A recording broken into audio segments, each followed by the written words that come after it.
All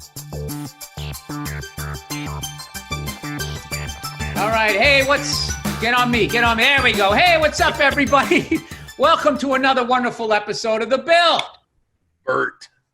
Pod. Asked. I'm drinking beers, Bill. I'm drinking beers. Is that the Robin Williams flavored Bud Light? What's with the Hawaiian shirt on it? This is the beer I talked about last week. Oh. I had on the road that I absolutely love. Common Space. I've never been into IPAs. I started drinking IPAs because we were on the road and I was worried about coronavirus, and I wanted to make sure I had my sense of taste. So there you go. That's a smart move. Well, before we get into you and your sense of taste, we have to welcome our guest here, a new guy on the block. I'm kidding. This is one of my buddies from way back in the day, from the Virzi, the Virzi Effect podcast. Please welcome the one and only, the pride of New Jersey, Paul Virzi. By the way, do you know how many people always say that to me? Hey, man, Jersey, right? Where you from? Paul, I said it today. I said, we're doing a podcast. She goes, with who? And I said, Jersey's own Paul Virzi. That's when I met you, Paul. We were in West Nyack. Yes, Live Live. And me, you, and I met Louis J. Gomez that weekend. Yep. And you said. And Roland and Sam came. Yep. That's why I love that I've been able to change the narrative of where he's from. So I can't get mad at all our listeners last week when I had like my head in my hands listening to that Bitcoin guy and they were trying to say I was bored. Well, all you listeners, what I was really thinking was I just prayed to this Ponzi scheme God through the best years of my life, earning years. Now, I mean, I'm 52 years old. I mean, it's over for me, right? And I was actually thinking, do I have enough time in my life if it all goes away to build it back up again? I think that way. I know you're not going to like this reference, but I think about Dane Cook when he lost everything from his brother. I think about that all the time. I was thinking about it pumping gas today. I thought, could I start from scratch and get to the next and get back to here? Like, could I, if everything was gone? John Travolta did it. Dane did it. You know what's fucking scary is you guys are a generation ahead of me talking about it could be over, and I'm fucking trying to build up. Like, where does that put me? You guys are scary. You're in a great place. You're in a great place because you're not gonna. You're falling off a curb. You'll just dust yourself off. You got another 40 years to do this shit. I got like 20, 25. Who's gonna want to see me at 75 going, what the fuck's up with this? You got to start virtue signaling more, Paul. I've been looking at your feed, and you're not tweeting enough about oppressed people. Really lean into it. Oh, yeah. That's the new thing now. That's what everybody's saying. I actually saw one tweet that said, hey, white comics, we're watching you, and we know you're not tweeting. We know you're not part of the fight. We know the person you really are. I'm going like, well, I got fucking kids to raise. You think I fuck you? Yeah. Fuck you. I have listen. Paul, you have to become like these new white people. You have to pretend you care about something other than yourself. Dude, I apologize. You have to somehow make it about yourself. Yeah, I apologized yesterday on Twitter. I said when I was 8 years old, I wore my mom's heels and dress to be funny. I just want to get it out there now. I'm really sorry for anybody that I offended. Wait, do you ever sit and lay in bed and think of all the problematic things you can remember you did, and then the ones you go, oh fuck, I forgot about that one? Not only that, Bert, I actually thought to myself, was I too mean to that girl at that party in 7th grade? I actually thought that she would see like a clip of my special and go, he's a piece of shit, he didn't say bye to me. That's how scared I am of everything going on right now. Yeah, there's floaters out there. I was thinking the other day, I was laying in bed and I was like, why wouldn't some just girl who just has had it up to here with life and goes, wait, I think I was at Florida State with Bert at the same time. Why don't I just say he was dude, just go through the list of things. And then how would I defend that? I couldn't defend it. You're not allowed to. And even if you have the entire email, text, whatever the fuck it was back then, she wrote it on one of those mead pads. Even if you go, I'm showing the whole thing. People are like, fuck you. She said, I just love that believe women. Like women believe women if they're talking about men, but if women amongst each other don't trust each other as far as they can throw each other. So I don't know. I understand on a certain level where the judicial system was not working for them, but I think that they're not really aware that now that they have power, that they can also abuse it. And if you're just going to go with borderline circumstantial evidence to end careers, you're going to take that there's going to be some people that were innocent that you're going to take out. And if you're okay with that, then what are we really changing to?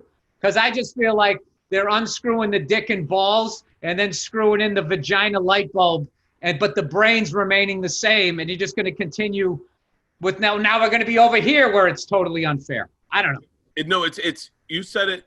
I think, I hope I'm not taking material you haven't used on a special, but you said one time, I might have seen you on stage say it. You go, it's not just that they want equality; they want what we have. No, that was what you said. I think that's what you said. I think you said that. I got to be honest with you. I don't even know. Dude, I've had so many fucking kids in the last couple of years, and you just put your feet up. I almost had a heart attack. Like, oh, fuck, Bert's water broke. Here we go again. That's what you said. Yeah. No, you said that. Dude, they tried to get Jessica Kirson. Did you see this? They're trying to cancel Jessica Kirson because she did a character. She did a character that was like a black woman's voice, and it was years ago, and she posted it, and they went after her, and she's like, I know the person I am. Like, fuck you. I'm good. So here's I saw that. I would have defended her. What is wrong with these fucking idiots? Everybody's defending her, but then you could go back to, In Living Color. Get rid of all those things they did. Go back to SNL. Get rid of all those things they did. It's like, when is a fucking joke a joke and people can just leave it at that? I will play devil's advocate on this, because I remember watching Key and Peele with someone, and they're like, this is the greatest comedy I've ever seen. And it was just them acting gay. And I remember, I'm not saying I was woke, but I go, what's the joke? They're just gay. I was like, people can be gay and gay guys aren't just fucking hilarious. And that, when we talked about going back to. You've obviously never watched sitcoms growing up. No. They were a hoot. It was funny then, but I can understand how it doesn't translate now. Jay Bullock was fucking hilarious. I can understand how shit doesn't translate. But here's my problem is, if you're going to say you can't do a black voice in a character, which I can understand, then I also don't want British black dudes playing American black dudes. Like, no, here's the thing, dude.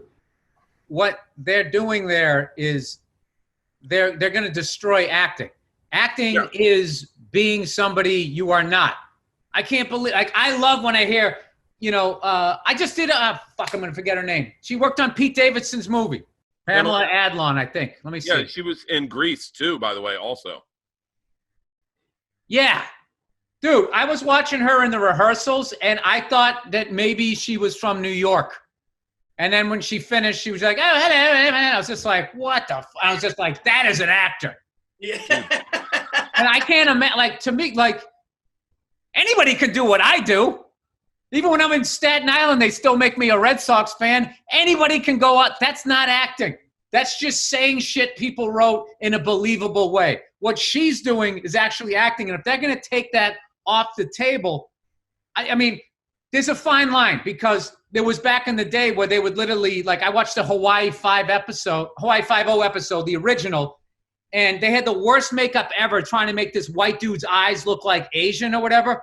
And it's just like, you couldn't even just get a Hawaiian guy to pretend he was Chinese or something. They couldn't do that. So I understand that aspect of it, but now they're getting to the point of, like, a transitioning person should only play a transitioning person. So then it's like, okay, a transitional actor. So should that transitional actor only play people who are transitioning?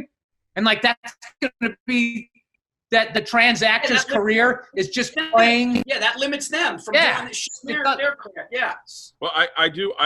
It's a double-edged sword, because you see that Halle Berry got lit up for thinking about taking a role about a transitioning actor. No, that's not what happened. She got in trouble because she referred to it as it, and she was referring to the story. She goes, really? Then it becomes blah, blah, blah. And they're like, oh, my God, cis people still referring to us as it. The way I read it was that way. Yeah. I don't know. I figure if you're an African-American female and you're still getting shit, there's no hope for us. Yeah. But it sucks, because then a story that would be greenlit with Halle Berry because she's a movie star kind of gets it's not going to get as much publicity. And I think the issue is more important, possibly, like to get it out to people, like to let open people's minds. I think, but what the fuck do I know? I'm the enemy. I'm the fucking worst thing out there. Not. Listen, here's a question. Because if you're just asking what, this is the thing I have. What's fascinating right now is what Sports Illustrated is doing. Yeah. Okay. Now, Sports Illustrated is a business. They have a magazine which nobody's reading anymore. Yeah. Okay. So they're trying to hang on to their readers. So this year they got on the cover. They have on the first. I hope I say the word right. Transgendered model on the cover. So what they're doing now is they know all their whatever portion of their pie that's homophobic, they just flush that. Which, by the way, is probably the guys who still get that. So this magazine. is what I'm wondering: is the transitioning community gonna step up for the next 51 issues of the year, or are they gonna be selfish and just buy that issue and say thanks, Sports Illustrated, and then leave? And then they just spiral down. You got to fill that void, I think. I don't know why they needed to tell us right away. They should have told us a month and then let us sit with that. Wait, I jerked off to her. Oh my God. That's what they should have done. That would have been great. She was fucking hot as shit. I don't give a fuck what you say. She's still hotter than my wife. Fucking Dude, that would have been Halle Berry role. Holy shit. You realize what a mind fuck that would have been to every straight guy out there? You wouldn't be looking at a magazine rack for like a year. Dude, I couldn't stop looking at her. I was like, gosh, she's got like legit fucking sexy underarms. I mean, who's this? The Sports Illustrated one? Sports Illustrated cover girl. Oh, I haven't seen it yet. I remember like a year ago, I bought the last one. And they were just starting to go down that road, and they had like old women and fat chicks in there. I was just sitting there going like, "All right, I'm trying. I'm getting this magazine to look at women that are out of my league. Yeah. This is supposed to be a fantasy. Why are you dragging me back into my reality? Is this the Applebee's issue? What?" Yeah, dude, you had to be a 10 to be I'm on going to tell you right now, if any magazine for women that was out there, if they ever said that they wanted to put me on the cover in a Speedo, I'd tell them to go fuck themselves. I would never do that to women. This is their magazine. What the fuck are you doing to them? I remember getting berated in 5th grade when they had Gwen Cowan play Peter Pan. I was so fucking livid. I go, it's a boy should play it. And they go, no, that's not how it works. Anyone can play Peter Pan, and girls play it better than boys. And I got fucking livid. And they brought up Sandy Duncan. And I was like, fuck Sandy Duncan. She got one eye. Fuck her, that telescope-looking bitch. Fuck. I was so angry. And I got berated and sent to the principal's office because I wasn't open-minded. And now, thank God I was on the right side of history. I feel like that's what's happening now. And I'm all for it. You know, the black dude from Get Out has a British accent. Dude. Listen, Bert, it was that role historically was played by a woman, just to let, as far as I know. And then secondly, they were fine in everything that they said until they say, and women play it better. That's when it's the overcorrection where it's like, well, wait a minute, now you're doing, it's like anybody can do the role, but blah, blah, blah, blah. I don't know.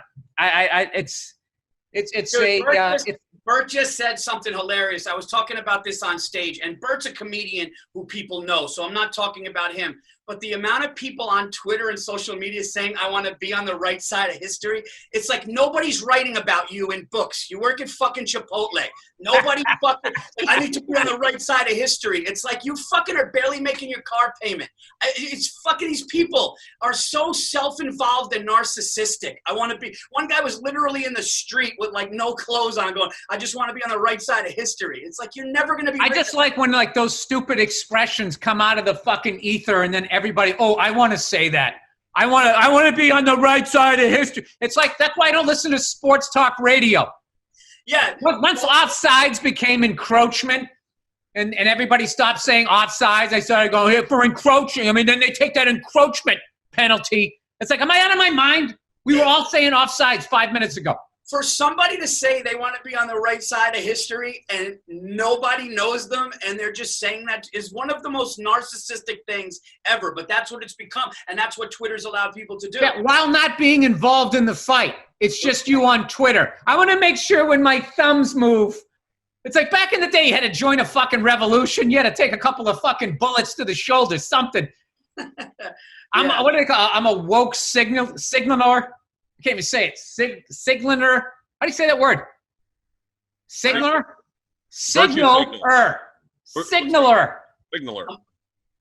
That just really took the momentum out of my argument.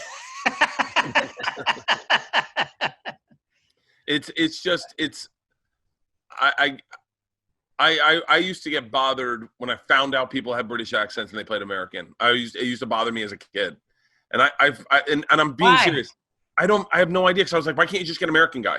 You know, like I was just reading, or I was listening to a podcast maybe, and they were like, did you know the guy that played Martin Luther King in Selma is British? And I was like, how weird.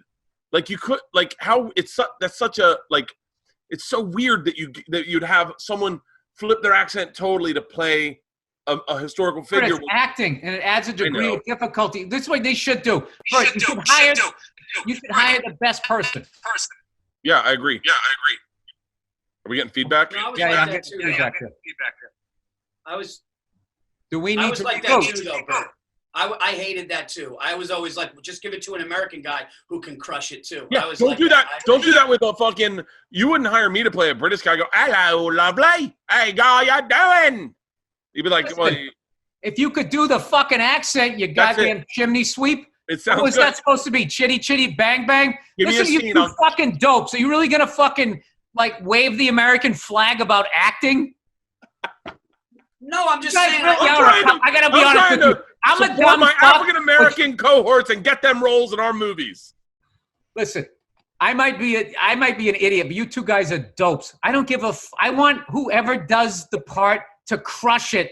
So I'm not sitting in the fucking movie theater going, I paid for this. I don't care who it is. Just hire the best person. Yeah, I agree. No, you don't. You want an American to play for an American. What the fuck were you just talking about? Yeah. I want Americans to play Americans, but the best American to play the best role. All right. Me too. All right, let's talk. Wait, let's pivot. I think you're both idiots and you don't understand what acting is, but go ahead. By the way, I could have only played Bert. Oh, why did you go over to Europe and do stand-up and make all that fucking money over there? They got plenty of English comics and fucking people from Bangladesh or whatever the fuck it is over there. Budapest could have done the gig. What about that?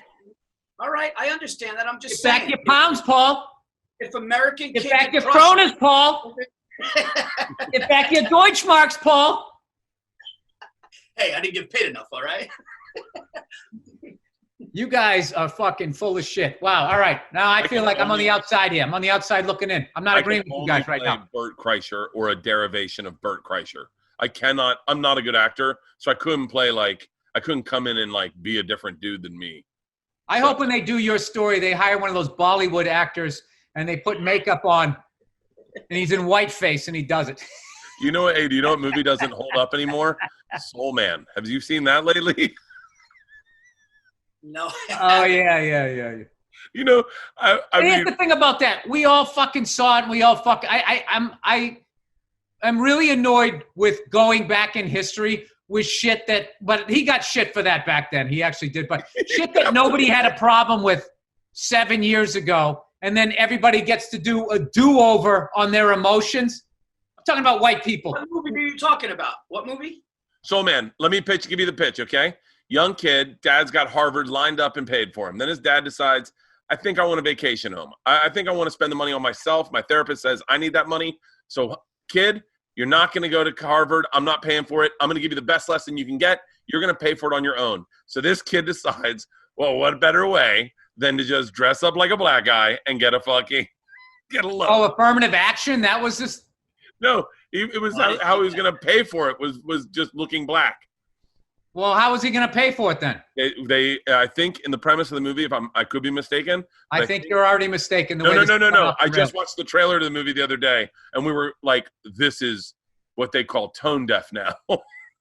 Yeah, the premise is that he gets a scholarship if he's black, so he takes these pills that changes the pigment of his skin. There you go. Whoa, Yeah. are those real? Ray Don Chong's in it too. I could be wrong. Sammy Sosa did that the other way.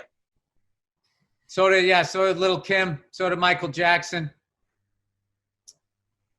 Oh, I thought Michael Jackson had like a disease. That's what he said, but Yeah, he had a lot of issues. Yeah, it's called pedophilia. Allegedly. Yeah, you got to say alleged because, they weren't able to get him twice. Hey, did you guys watch this Red Table Talk with Jada and Will Smith? I cannot fucking believe the way people give a shit about their personal life.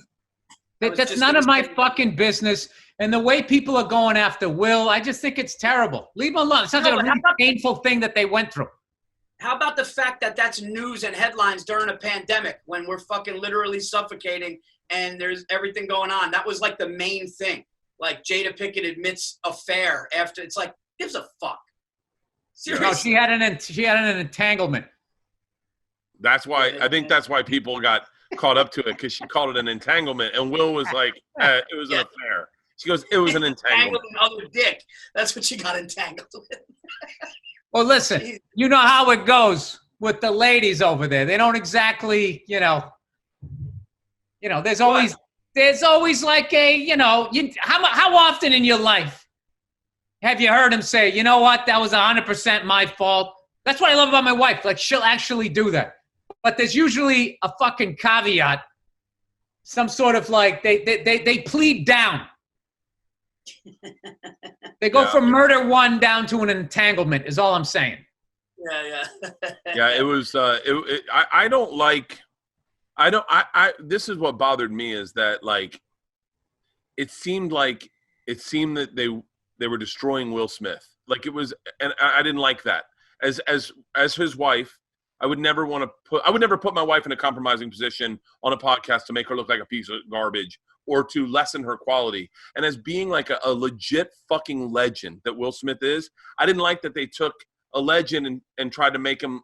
I didn't like that. I just bothered me. Oh, it's bad. And I got to tell you something. If he fucked around on her, do you think everybody would be trashing her, making her fun? Your man's out there fucking around. With one of his children's friends? Well, this is what I've been saying as a married guy. Whether you're at fault or you're not at fault, the shit's still flowing down to you. Now, granted, I'm fucking biased because I'm living my experience, but like, I mean, how is he the dude who got cheated on and he's still getting the shit? Yeah, that sucks. Donnell Rollins one time said something. He goes, "You don't ever want to be a meme."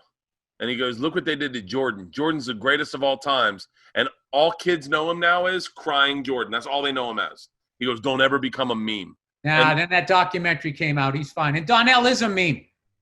Isn't Ashley Larry meme? That's true. I'm rich, bitch. Yeah. Oh, Donnell, a meme. Yeah. Why would Will, he is a walking meme. He's one of the most memeable people I've ever met. He's got that amazing voice. He says all that crazy shit. I mean, yeah. Yo, son. Yeah. Jessica Curson does a really great impression of him. Who does? Jessica Curson does a really great impression of him. Well, I didn't get that at first. Why would Will Smith why would they air that with him with like tears in his eyes and just looking like and her like being confident? Like that was what was annoying was she was confident when she's like, yeah, and then I did this and she was all like okay with it. And he's just looking at her like devastated. It was fucking brutal, man. Guy saved the world. That's why I don't watch Dr. Phil because I always feel like the guy didn't want to be there. And he just gave in and he's just sitting there. And then Dr. Phil's got his fan base is women. So 9 times out of 10, he's going to be like, you need to stop taking your dick out when you're peeing. Sit down like she does. It was like when Tyson was sitting next to Robin Givens. And she was like, that's manic. A great fucking analogy. He's manic and he's just depressed, but I want to have little Tysons, but he's sick and he loses his mind and he's just sitting there and everyone's like, holy shit. But Will Smith, I felt like did that to himself. Like there was no fucking interviewer there. There was no Barbara Walters. It was just like he was the one saying it and then getting devastated, which I thought was really bizarre and weird. I think it's more of the same. That's how it works. In the male-female dynamic, That's how it works. It's never going to be their fault. It's going to be, well, she cheated because he did this, this, and this. And if a guy cheats, he's a fucking dog. He's a piece of shit. Blah blah blah blah blah. So we just went out to brunch. Me, my wife, Giannis, and his wife, right? Because he's in the neighborhood. So we went out there and we have the constant same fight. Did Giannis have a Greek flag mask on? No. Sorry. He goes, we go out and we're in town. And I say to my wife, and he says to his wife, hey, we're in town. If you want, we're going to get food. What do you want? And then it's, well, where are you going? It's like, well, whatever you want. You just well, I need to know where you're going. I need a menu. And like his wife is doing it too. And it's like, guys are just like, I'm in town. If you want pizza, I'll get you pizza. If you want a sandwich, I'll go get you a sandwich. Whatever. I'm in town. So whatever, I'm going to get, well, where are you going to go? Well, what is he going to eat? Well, what is she? It's like, I'll go there. And with them, it's just like, no, you're not organized. You're a fucking dummy. Tell me where you're going. And that's just the difference. Oh, because they want you to order their second choice. That's why they do that. What are you getting? And then they get the number one, they get two number one picks. And you half the time end up eating something you didn't even fucking want. You just did it just to keep her happy. I want a pear today. Oh, they have a better food draft. They get the first pick and the second pick. They don't even got to trade down.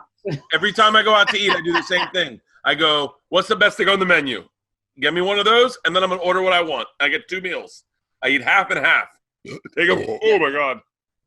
Jesus. Is that you? Is that all you? Is that was me. I'm going to get another beer, guys. I'm fucking loving this conversation. We got to have Virzi on more, Paul, or Bill. Yeah, I'm feeling like this isn't balanced enough. Dude, I can't drink or smoke cigars for months because I went to the gastro guy and I have ulcers in my esophagus and stomach because the acid was coming up so much and I was just smoking and drinking, and like I would take the pill he gave me occasionally because I don't want to keep taking pills because that's not good for your liver. So I would, and he's like, you haven't been taking the medicine, huh? He's like, dude, you got ulcers. Like, you need to just stop. The acid is like, so yeah, dude, I'm on a fucking hiatus right now. So that beer. Oh, for the love of God, take all your kronas and your Deutschmarks and your pounds you made over in Europe and hire a nutritionist. Don't try to go online and figure it out yourself because there's so much fucking misinformation. It's like trying to figure out who's fucking up the country. You have no idea. Okay, hire a fucking... Hire a nutritionist. No. Why are you making it like I broke the bank in Europe? Because I didn't. That's just a callback to you being like, I don't want a British guy playing an American guy, but I want to be able to go over there and do stand-up and make money. Go fuck yourself. There's plenty of English comics. They don't need you. Hire a fucking nutritionist, and they'll teach you how to put food together and how to eat right. There's no like that. You can solve all of that, I guarantee you, through diet and exercise. Yeah. Well, he told me, he said like lose 10 pounds and just, he goes, you can drink. He goes, you see that, Bert? I've been telling him for fucking 15 fucking years. He just goes, yeah. He's just going to go right back. He wants someone. No. You're not going to do it, Paul. Paul, you're not going to do it. You're not going to do it. I was doing nutrition shit. I told you that. I'm back. He's doing nutrition shit. Paul, Paul's looking up shit. He's doing nutrition shit. Paul, hire a nutritionist. Are you going to do some electrician shit like I almost did? What? I almost started changing my outlets before my listeners were like, hey, fuckhead, you can burn down your house. Get a fucking electrician. And I was like, you know what? They're right. You're doing that with your body, Paul. You're going to burn down your body going, oh, I'm looking up nutrition shit. Why don't you hire a nutritionist, you dumb fuck? How many flat screen TVs do you got? 90? Sell one of them. Look at his face. He's not going to do it. No. He has ulcers in his stomach and his esophagus, and he's still going to try to figure it out. I'm out. Paul, here's my question. Shark Tank, I'm not buying. I'm out. You ready, Paul? I'll bet you, dude. I'll bet you. We could do a wager. I'm in. Paul, you've lost every time. I'm sick of taking your money. You lose 5 pounds and you start going, dude, I'm looking fucking great. You've set the bar so low. That is true. What can I say? Paul, I'm from a place of love, Paul. Say we could go to a stadium right now and watch a football game. You walk in, no ulcer, no nothing. What do you order? I go double vodka soda. Ooh. I I go double vodka. You're talking no ulcer. Right? I'm no ulcer. I want to hear it. Bill, get ready. You're next. I go double vodka. I go double vodka soda with 2 lemons, right? Double vodka soda, 2 lemons. I'll do 3 or 4 of those, and then at the end of the night, 4th quarter, like last call, I'll wash it down with a cold fucking beer, and then we'll go out to the parking lot and hopefully have a couple more. Even at that point, if it was a really good time, I'll take a couple hits of weed too and just close it out. And what do you eat? I would go, if they had premio sausage, I'd go premio sausage with onions and peppers. You know, spicy though, not the sweet sausage, the hot sausage. Yeah. And then maybe either a fucking hot dog or a burger. One of those things. Nice. Bill. You know what should have been a meme? The look of seriousness on his face when you asked him that question. He's just like, no ulcer. No ulcer. Bill, we walk into a stadium. What's the first thing you get? All right. First of all, I got to give a shout out to Italians and Greeks. The way Paul, there was no pause. Once he thought, and then the menu it was like big night. He just rolled it right out. I'm German Irish, so this is going to take. What's the first thing I do? All right. So I'm not on the wagon. No. Oh, I get annihilated drunk. I put a dent in a bottle of bourbon. No beer. I start with a bourbon on the rocks, and I don't give a fuck. Whatever they have at that point, I get so drunk I feel like I'm going to get sick. I just need food. I would literally eat anything. And I'd shove that down my fucking Northern European fucking ancestry face, and then I would smoke at least 3 cigars. And then I would go into the stadium, and I would continue drinking. And in the first quarter, I would be funny, and my section would like me. And somewhere in the second quarter would start to turn. And Paul, even with his Mediterranean skin, I could tell he was getting embarrassed by my behavior. Dude, you've had a couple. You've had a couple, dude. Bill goes from happy and fun to just fucking, when somebody does something in the crowd, he'll just look. Dude, he heckled the punter. He heckled the field goal kicker of the Miami Dolphins to the point where the guy walked across the field. He didn't want to do it anymore. He walked down the sidelines. Carpenter. So we're in there, and we're watching the Dolphins play the Cincinnati Bengals in Cincinnati. We took the ferry across the river, drinking some Kentucky bourbon. Bill's got the whole place loving him. Look at this guy. This guy's hilarious. He's laughing with everybody. Quarter number 2, he just turned. He's going, Carpenter, you better get your real estate license. I know you can hear me. And it just kept going on and on. The guy in front of me said, hey, get on the kicker. So I was so hammered, that was all I could see for the rest of the game. I mean, you got on that guy. Dude, I would have thought about retirement if I was that guy. That's how brutal that day was. You're a liability, Carpenter. You're a liability. You know you'll miss it if it's inside 40. Oh, dude, it was – I literally, Bert, I just started leaning away from him. I just started trying to talk to strangers about other things because he just was relentless with it. I think Carpenter hit all the field goals too. Like he never heard some drunk idiot yell at him before. He just had heard enough, so he walked down. I wish I went down a few sections after he walked down. Be like, hey, Carpenter! I'm not gone! Yeah, you got to walk out of the stadium to get rid of me, buddy! And then everybody would be like, what the fuck is with this guy? Just to have the new section shock. That is something that I do miss is about sports is you used to be able to get terrifyingly drunk. People would be gathering their children. I mean, you could get fucking hammered, at least where I was from. I remember the first time I've told this story before. The first game I ever went to, I went to a Patriots versus the New York Jets. Freeman McNeil, Richard Todd, Wesley Walker, and the Sack Exchange. Gastineau, Klecko, Marty Lyons, and Abdul Salam, right? I saw those guys, and the Pats sucked that year. It was like 82 or something like that. And I went to the stadium thinking everybody, even though we sucked, I thought everybody was going to be as excited as I was. That, holy jeekers, look at those are professional foot, and that's the Patriots, and they play for us. And I got in there, and they're all like, fucking Patriots suck, you fucking cocksucker. I was terrified. And my dad was sitting there like, Jesus Christ, he came from the Midwest. I don't know. Not like they're not animals out there, but I think they're more animals at the college level. I just remember it was freezing rain, like that sleet. It was a miserable experience. And I was scared. And a guy, I remember when I came down out of the stands, was pissing. It was just a concrete stadium, and he was just pissing like he was up against a tree, and there was that puddle of foam coming between his legs, and it was just it was not a good experience. Dude, I was at, I would say maybe 10 years ago, Jets Patriots, and even though I'm a Giants fan, we got tickets and we had to bundle up because it was freezing. We were at the highest point of the stadium, and then there's just the flat cement where you get up to walk, and then there's somebody else's head. There was a guy laying on that, face like this, like he was sleeping comfortably, late third quarter, and he would just go, and just shit would fly out of his mouth, and every time he would jolt, so I was just looking, and every time he would jolt, fucking water would fly out, and water would fly out, and people just left him. They were just like, his friends were like, all right, man, he'll be all right. And the guy just stayed there in a puddle of his friends just dragged him out like they had a mannequin at the end. Have you ever read any of the stories from old Sullivan Stadium, Schaefer Stadium, where the Patriots played? No. Dude, we got banned from Monday Night Football. Somebody stabbed a police horse. One time we won a game, they took the goalpost out of the stadium and they hit wires and people got electrocuted.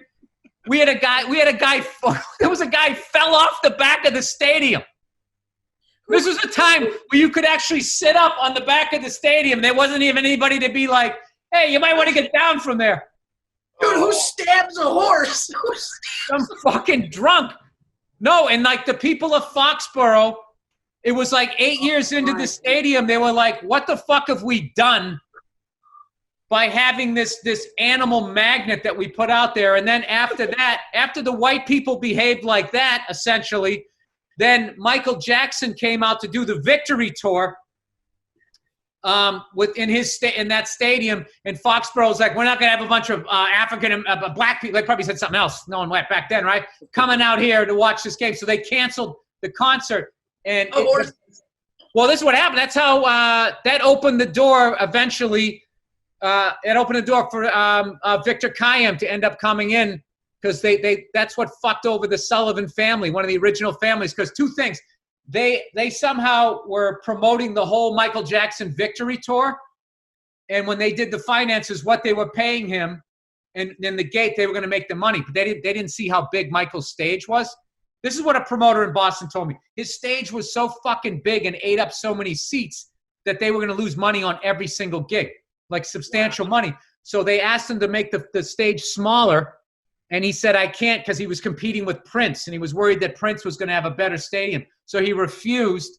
So they lost money every single time. So they were going to take the tour as a loss, and then they canceled Foxborough, and he still made them pay. And that was it. That's what this promoter told me. Bill, you had a story that I wanted to tell somebody, but you had to tell it because it was one of the funniest things that I've ever heard about a Boston guy either getting drunk or getting into fights. But you told me about a friend who fought so much he had a mouthpiece in his pocket. And I got to tell you something, the visualization of that, the mind fuck of that, is still one of the funniest things. And when I think about it, I'll cry laughing. He was a bouncer. He had a mouth. It was like a thing that you just put it in and you bite down on it. It wasn't like the full-on with the Puerto Rican flag like you're watching pay-per-view. He had like the little fucking thing, and he would get into it with a guy, and like as they were going to square off, he'd put this thing in their mouth. They were like, dude, this guy brought gear. And I saw him one time actually get suckered, and it flew out of his mouth, I believe. It's so long ago, I can't remember. But, yeah. Dude, if you're going to fight a guy, if you're about to square up with a fucking guy, drunk or sober, and he pulls out a mouthpiece and puts it in, you win, dude. Yeah, no, it's over. Hey, did you guys watch the UFC last night? Boring. I didn't, but I heard Really? that. I love that. A lot of people hated that last fight. I loved it. Fucking hated it. I didn't know toe stomping was a fucking move. Dude, how about the fact that guy just stood there while a champion heel? How many times could somebody stomp on your fucking big toe and you're expressionless? Dude, what I don't like, that was like everybody's just, oh, he's stomping on his toe. He totally took away that guy's game. And that guy's one of the greatest fighters I've ever seen. That was like a chess match, and he won, but people wanted to see like an action here. I understand why some people thought it was boring after a while, but I loved it. I'll tell you what, I would argue, I actually texted this to Rogan this morning. I would argue that had there been fans there, it would have been a different fight. I think they would have started booing. And then they boo when they're down grappling and someone's going for a triangle, they start booing. Yeah, but that speeds up the fight. That speeds up the fight. When they start booing, those fighters hear that, and it does dictate the energy of how the fighters behave. And I think they would have booed. Hey, let me ask you this. When you're a stand-up comedian, should you do what the crowd wants you to do, or should you do what you want to do? I do a lot of what crowd wants. I get suggestions, like a little – where they write it on papers and send it forward, and then I just do their bits. I don't know, Bill. What the fuck? I'm just saying. No, you're going to put your – I mean, look, I understand their job is to entertain those fucking people, but those fucking people, anytime it goes to the ground for longer than 20 seconds, historically they've started booing, regardless of what's happening. So I don't want the upper deck to dictate what I'm watching. I actually enjoy it. I'm such a cunt. I actually enjoy it without a crowd. I like it better. I like hearing what they're saying in the corner. So many of the hits that I thought were just bullshit hits, you watch it at home. I could take that leg kick. Just hearing them, you're like, oh my God, how is that guy not flinching? How is throwing that kick not hurting the guy throwing the kick? Forget about the guy taking it. I have like a whole nother level of respect for I'm not thinking that it was like, it was an eventless fight. I wanted to see more. I wanted to see a knockout. I wanted to see it end. I didn't want to see a decision. I didn't want to see him hold him up against the fence. I think Masvidal had not obviously not gone through a camp, so I don't think he was physically as fit as he has been in the past. Absolutely. Usman was fucking dialed in. He literally was in great shape, wasn't gassed. And after that first round, they'll have a rematch. It'll be. I think I don't know shit about this, but I would think that they would. But I don't know, man. I kind of enjoying. I watched the F1 race today, Formula One, and there was no crowd there, and I was just thinking, like, how much less trash is there? Because, dude, like over 100,000. I don't know how many people show up. I mean, it's a fucking racetrack. It's got to be big enough for them to drive 200 miles an hour on. Just not all of that trash. All of those people pissing and shitting in porta potties and all that. I guess they do it at home, but I kind of enjoy. I'm looking forward to the NFL without a crowd. Well, here's the question. Go ahead, Paul. No, is the NFL going to have some crowd though, like a limited capacity, or no, or nothing? I feel like the NFL is like the Federal Reserve of sports leagues, where they sort of dictate. They're like a beyond the government. I feel. Like, I thought it was interesting that we kind of knew about this shit and nobody said anything until after football was over. Bert like, they couldn't shut it down in January during the middle of the playoffs. They're like, nah. Yeah, they're just Let's going. get through the Super Bowl.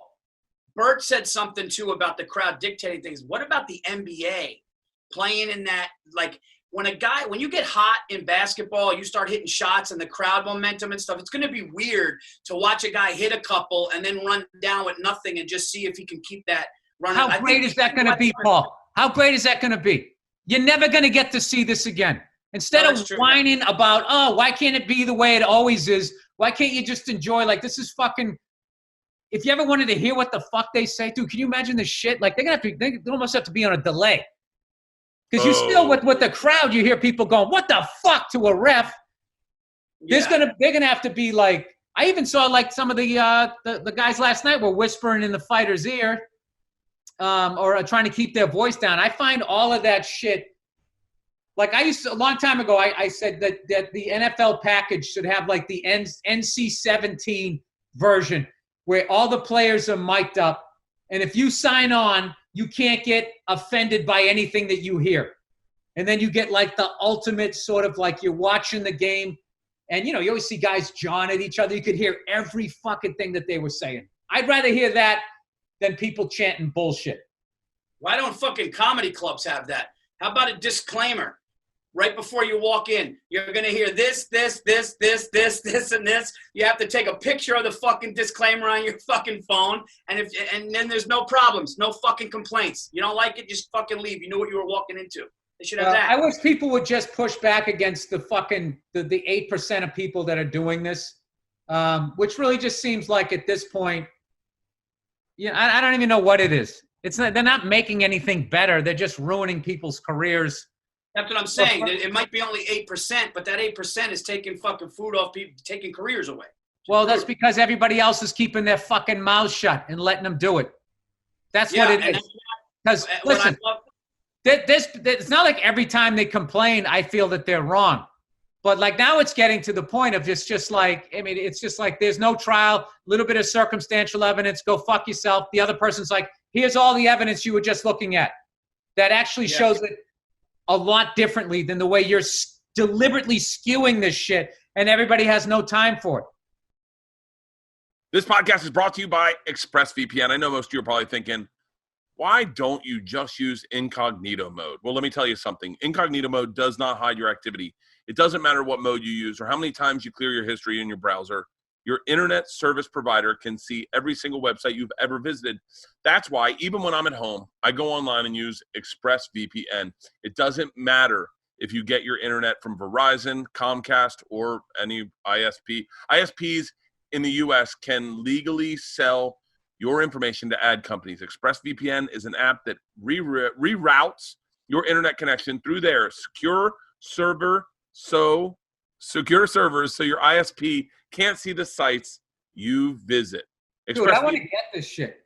I know, bro. This is like my late night up at night brain mode. ExpressVPN also keeps all your information secure by encrypting 100% of your data with the most powerful encryption available. Most of the time, I don't even realize I have ExpressVPN on. It runs seamlessly in the background, and it's so easy to use. All you have to do is tap one button, and you're protected. ExpressVPN is available on all your devices, your phones, computers, even your smart TV. There's no excuse not to be using it. Protect your online activity today with the VPN rated #1 by CNET and Wired. Visit this exclusive link, expressvpn.com/BillBert, and you can get 3 extra months for free on a 1-year package. That's expressvpn.com/BillBert, expressvpn.com/BillBert to learn more. All right. And after you're done protecting yourself online, it's time to manscape your junk. Manscaped, everybody. Summer is in full action, and we are thankful for our sponsor today, Manscaped, for keeping us fresh. Sun's out, buns out. And hopefully your pubes are not out. Manscaped offers all the right tools to keep your hair groomed above and below the belt. Manscaped is dedicated to helping you level up your full body grooming game. They actually just released their Shears 2.0 nail kit, which is the perfect add-on to their Lawnmower 3.0 or Perfect package. I'm telling you, Bill, I just used these last night. They just sent me the tweezers and rounded point scissors, nail clippers. The nail clippers are fucking awesome. I want to get those. All right. The Shears 2.0 is a luxury 4-piece nail kit featuring tempered stainless steel tools, and it includes slash-tip tweezers, rounded point scissors, fingernail clippers, and a medium grit nail file. You're probably wearing flip-flops, and people don't want to see those nasty unclipped toes of yours. No one likes ungroomed set of feet, fingers, and most importantly, balls. That's why they have forever changed the grooming game with the Perfect Package 3.0. The Perfect Package 3.0 kit comes with the essential Lawnmower 3.0, water-resistant, cordless body trimmer, and a ton of other liquid formulations to round out your manscaping routine. This is the best trimmer on the market for those of you in need of a chest shave or a ball cleanup. This third-generation trimmer features skin-safe technology to reduce manscaping accidents.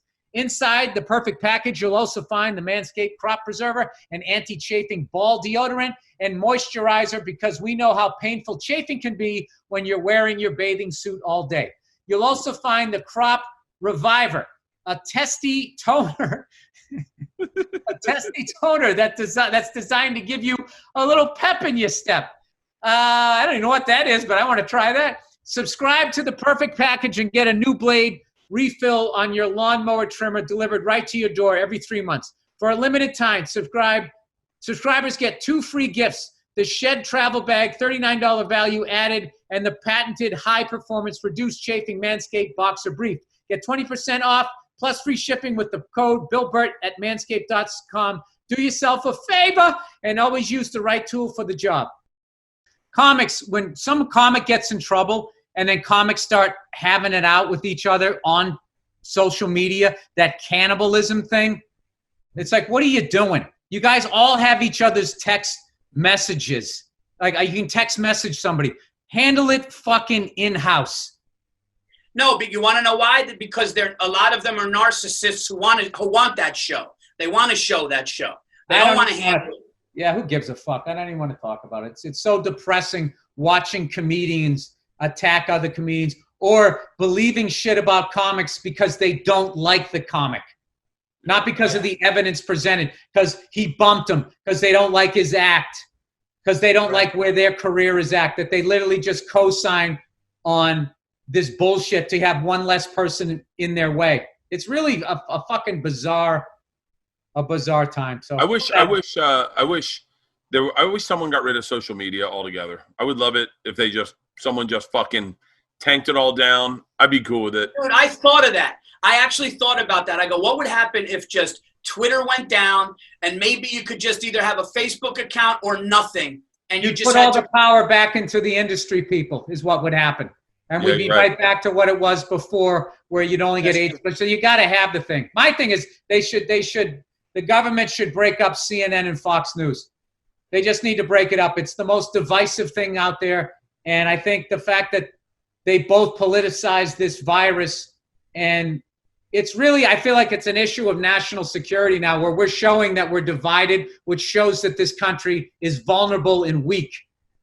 And to have fellow Americans running these news fucking channels profiting off of this and just showing the wildest videos of people dropping the N-word and being fucking like this, or crazy people on the left trying to cancel, and just making that like this is what's actually going on when you walk outside the house. It isn't. No, it's not. It's a smaller percentage, but that's what they show you. They should do a social experiment and make somebody watch Fox News every day for 30 days and then make them watch. Because I remember watching, I would go back and forth, and I'm like, oh, that's why that, like, you know, I have parents who are both, right? And I have relatives that are both. And you watch them watch it, and I'm going like, yeah, but what about the other side? And it's just, it's like a brainwashed thing. It's CNN nuts. is trying to use this fucking pandemic as a way to get Trump out of the office. They're thinking about that first before they're thinking about, you know, making sure everybody's okay. It's fucking reprehensible. I tried to tell a joke the other day, when we were on the road, and I said, Fox News for me, sometimes an article will pop up and it'll be Fox News. And that's the same as, do you ever remember when you were in like a high school and you were on the beach and you'd be like, oh shit, look at this hot blonde getting out of the water. And then you'd be like, oh fuck, that's a dude with long hair. Fuck, never mind. That's what Fox News is like for me. I'll see an article, I'll be like, oh fuck, this is what, god damn it, it's Fox fucking News. I can't fucking co-sign on that. I just wish I could go to either one of them, dude. I can't I need a list. I need a list on the sides of my computer right here that says the ridiculously left and the ridiculously right. So I read their articles and I go, oh, no wonder they're fucking feeding into whatever is wrong with me. Yeah. Dude, you went to the beach in high school? That's the shit, man. I wish I had that. Dude, I live in no, Florida. seriously, like, you're like, oh, did you ever go to the beach in high school? It's like, no, we went to a fucking pizzeria or a deli, a stationery store. We got candy. We lived That's at awesome. the beach. Hey, so wait, you guys got me thinking when you were talking about sports without fans. 2 questions. Number 1, if they offered maybe a higher price ticket, very socially distant, but you could go to like exclusive events, like go to the Masters and it'd only be like 500 people. So like you could it was almost like no one was there. Would you do it?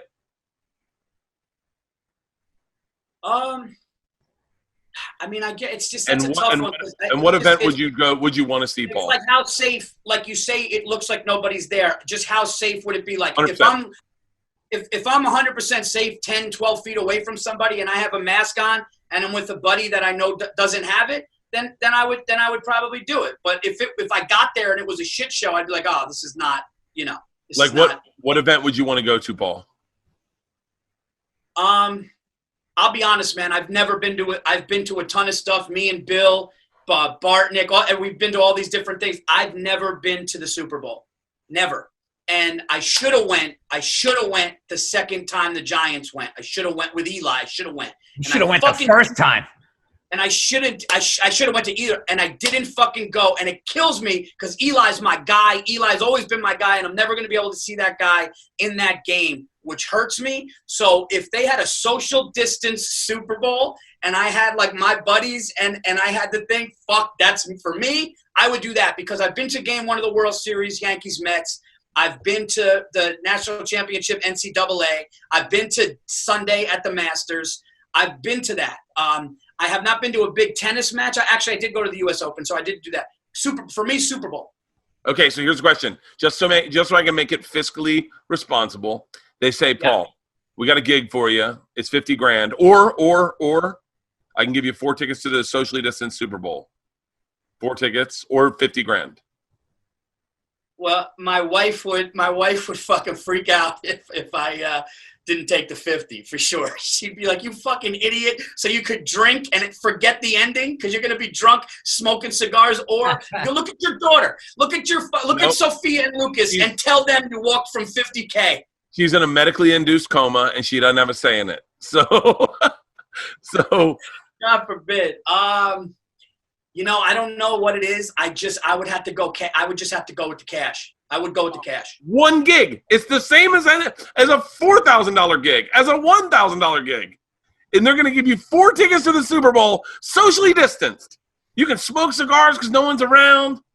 All right, here's the deal. I got to change it a little bit. If the Giants, $50,000 though. No. Dude, but it's just stand-up, Bill. It's just stand-up. If the Giants are in it, that may change if my New York Football Giants are in it, that may change it. But if I'm going to see the fucking, the Bucks, play the Dolphins, I'm not, fuck that. You know what I mean? Okay, Bill, same question to you, okay? Here's the deal.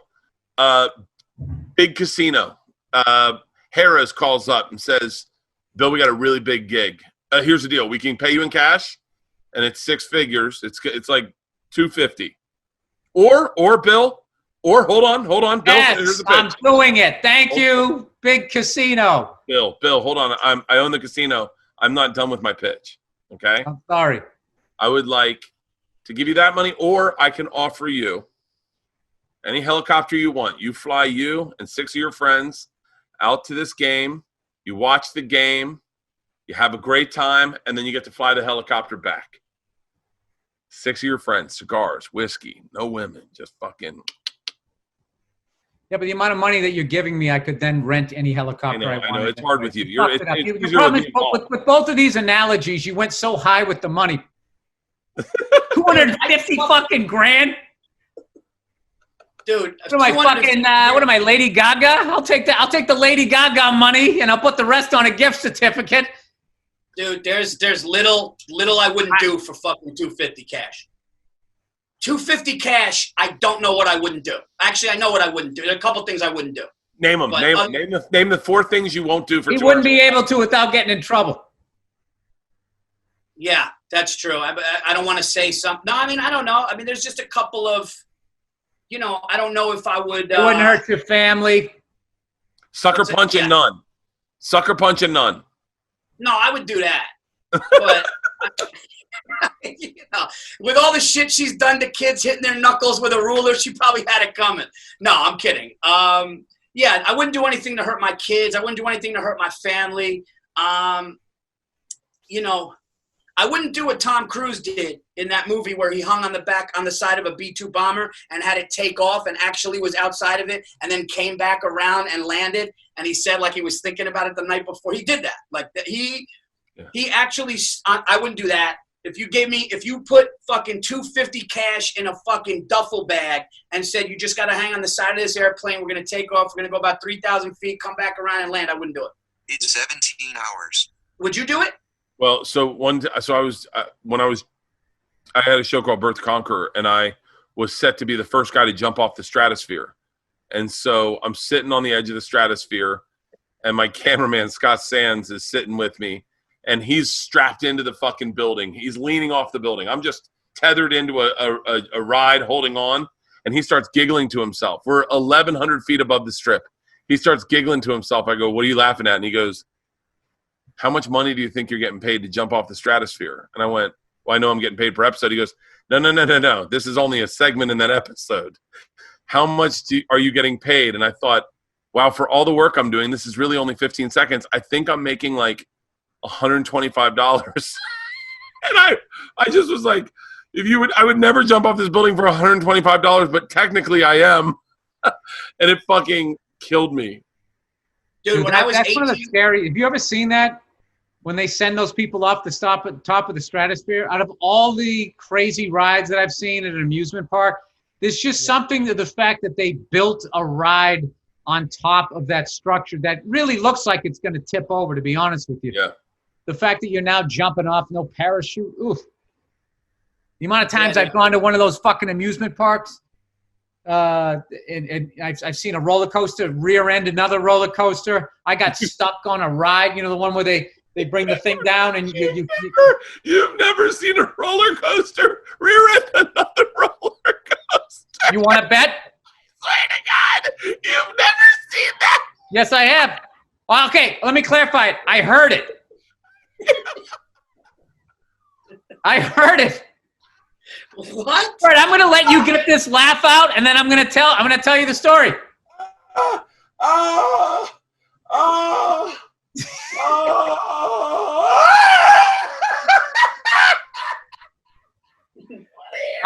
Bert, I swear to you're gonna eat this laugh. I'm telling you what happened. Tell me the story. All right. So we went on this roller coaster, Six Flags. I believe what year? Oh, God. Long time ago, like at least 15, 20 years ago. It's more than that, right? Springfield, Massachusetts. We had just got off the ride, and then we had a day pass. So we went to the next ride, and all of a sudden we just heard boom. And what happened was, they had two roller coasters. So you got the one you're loading up, and then the other one's coming in, and it was supposed to stop it, and it didn't. What? And it rear-ended the other one, and this girl broke her cheekbone. Oh, fuck. Oh, shit. And you laughed at that. That was violence against a woman, Bert. It's still funny, though. Not the violence. And another time, I went to another one of these fucking Great Adventure, whatever the fuck it was. I was out in Jersey, my girlfriend, now my wife, and we went on the roller coaster where the harness comes down like this, and then you don't have a seat, and it's like you're flying and everything.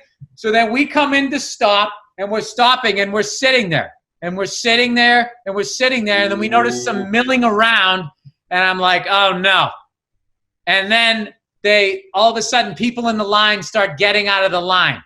Oh, fuck. And I'm like, what the fuck? And then I see these guys in these yellow suits go over, and they're looking at like a fuse box. And at that point, my wife is starting to get upset. And I'm trying to, it's all right, they're going to get us out of here, whatever.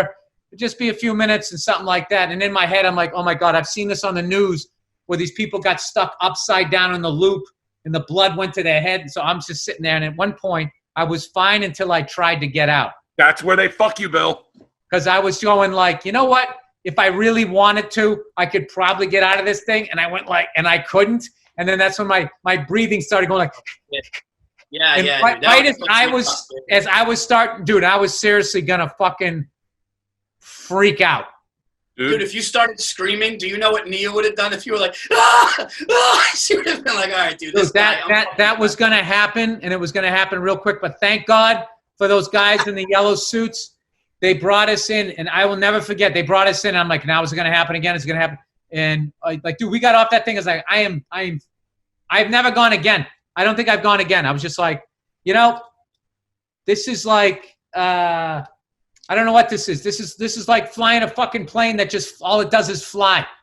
They don't even have fucking time to maintain it. Eventually, this thing's gonna fucking crash. I don't want to. I don't want to be a part of this. I got to stuck. I know this is gonna sound. I know this is gonna sound weird, but do you guys get that thing where when you're really high and you look down, your balls, something happens with your balls? Do you know what I mean? Like you get like your balls.